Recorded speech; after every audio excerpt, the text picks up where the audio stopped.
4,000 years ago, there was a powerful, progressive, and incredibly wealthy city. It developed into one of the greatest cities in the world.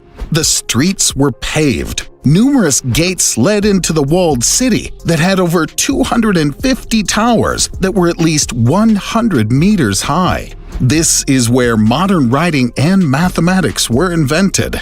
Ferries, roads, and drawbridges ensured efficient transport, and the mythical Hanging Gardens were a feat of engineering and were one of the 7 wonders of the ancient world. The city's wealth was unimaginable. The people created impressive works of art out of gold. There was a golden image of Baal, a beautiful table that was supposedly made of 22,000 kilos of pure gold, with a golden lion and a golden statue of man. The majestic royal palace was the largest ever built in world history. Babylon used to exist in what is now modern-day Iraq. Everyone has heard of Babylon, or at least of the tallest tower in the world at that time, known as the Tower of Babel. But how did this incredible rise and dramatic fall of Babylon and the Babylonian Empire come about? Before we get started, be sure to hit that like button and ring the notification bell for more videos. The birth of Babylon. After the fall of the Akkadian Empire, 2 new empires popped up and began to claim the nearby land. The Babylonians were in the south, and the Assyrians were in the north. The Babylonians would be the first group of people to create an empire that would claim the entire country of Mesopotamia. The city-state of Babylon has been in Mesopotamia for years, but things were now beginning to look up for Babylon, as it seemed they had claimed the majority of the land for themselves. When the Akkadian Empire began to fall, the Amorites moved in to claim their territory. This all took place sometime around 1792 BC, when King Hammurabi was elected ruler. It wouldn't be long after Hammurabi became king that he would want to expand his reach. He loved his job, but he felt as though he should be able to rule over much more than just Babylon. This led him to his desire to conquer other city-states in the area, doing his best to claim control of all the nearby settlements. Within a few short years, he had been able to successfully conquer the entire country of Mesopotamia, including the Assyrians in the north. Because of Hammurabi's unwillingness to back down, he would become one of the most powerful rulers of his time and helped Babylon become the richest and most prosperous city in ancient history. Much of Babylon was located on the banks of the Euphrates River. The city served as a major trading area for people from all over the world. Supplies and goods were abundant, so the city saw a constant flow of money, services, and resources. The city was also highly advanced and would be the first to adopt all the new ideas and products that were being invented across the globe. At the time, Babylon was also, by far, the largest city in the world.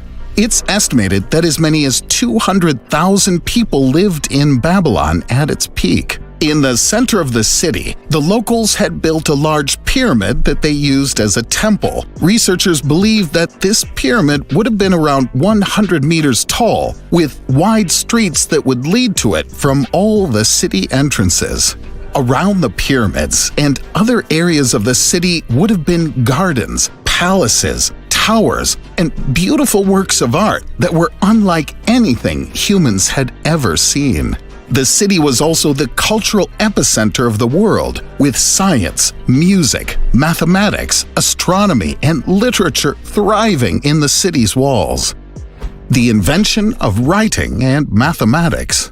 We take a lot of things for granted these days. For example, without the influence of the Babylonians, you wouldn't be watching this video right now. They helped spur a movement that would create various forms of writing and normalize writing as a way of taking notes and documenting the history and other facts that have since been lost to time. They also claim to have invented the wheel, modern agriculture, the bow, the plow, irrigation, and several other inventions that helped found humanity as we know it. Without the Babylonians and their various inventions, we would not be who we are today. But did you know that many of the people who originally invented these machines, such as the wheel or the plow, claim that the ideas were given to them by angels or aliens? We don't know too much about the invention of most of these things, but many of the early humans claim to have been visited by beings that descended from the sky and informed them how to live a prosperous life and use their surrounding resources to their advantage. It's super interesting stuff, but we're getting a little off topic. Anyway, the Babylonians helped invent the first form of a writing system that involved clay tablets that would be engraved with wedge-shaped letters. This helped document much of their history and how they created early mathematics. To put this into perspective, these writing methods allow us to know more about ancient Babylon than we know about ancient Egypt.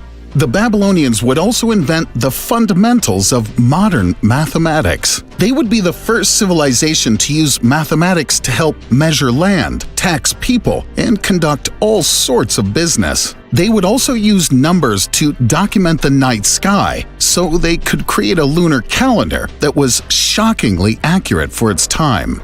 They're also the first civilization to use symbols to represent large numbers. For example, if a person needed to document that they owned 50 bales of wheat, they would have originally had to draw 50 individual symbols to represent this. However, as they became more efficient with their writing, they created symbols to represent numbers like 1, 10, and 60.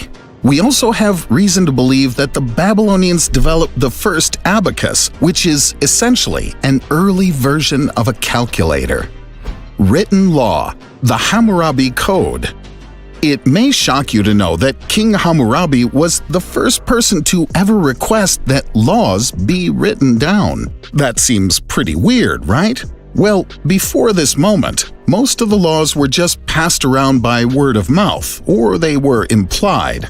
As you may expect, this left a lot of legal gray area for citizens, as they had no way to know for sure what was right or wrong.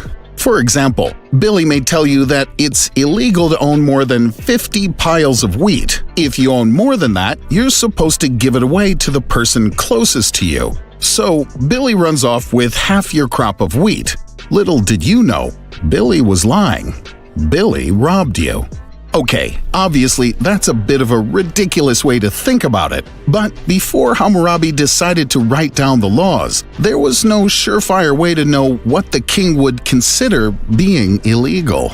Hammurabi asked some of his workers to create giant pillars that would list the various laws of the land. At the time, there were just 282 laws, much different from today's world when there are thousands of laws we have to abide by. Most of Hammurabi's laws were strangely specific, but these rules would serve as guidelines that could be used if similar circumstances were to occur. For example, what you should legally do if your neighbor convinces you to give him all of your wheat. There were tons of laws that would help regulate businesses, make sure you paid your workers their wages, rules for trading, rental prices, slave prices, the list goes on and on. There were also the obvious laws that would dictate what would be considered criminal behavior and what would happen to you if you were caught breaking the law. There were even laws about adoption, marriage, and divorce.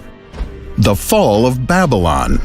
Now we're getting into the thick of it. What caused this incredible city to eventually crumble and nearly be lost to time? When Hammurabi eventually passed away, his sons were tasked with ruling over the city. The problem was that his sons were not as stern as he was, and they didn't have strong leadership skills. This led to the city slowly falling apart and becoming weak. The neighboring cities and countries began to lose hope in Babylon and noticed that the city was fraying at the seams. Using this to their advantage, the Kassites moved in and conquered Babylon, overthrowing the new leaders and claiming the city as their own. They would rule over Babylon for about 400 years. All of Hammurabi's rules would be overturned, and the city would be completely turned on its head to better serve the Kassites' purposes. The Assyrians would later move in and overthrow the Kassites, claiming Babylon as their own. The city would only be reclaimed again by Babylonians in 612 BC, with much of the city being re-established and ruling over Mesopotamia once more. This new empire, considered the Second Babylonian Empire, is often referred to as the Neo-Babylonian Empire.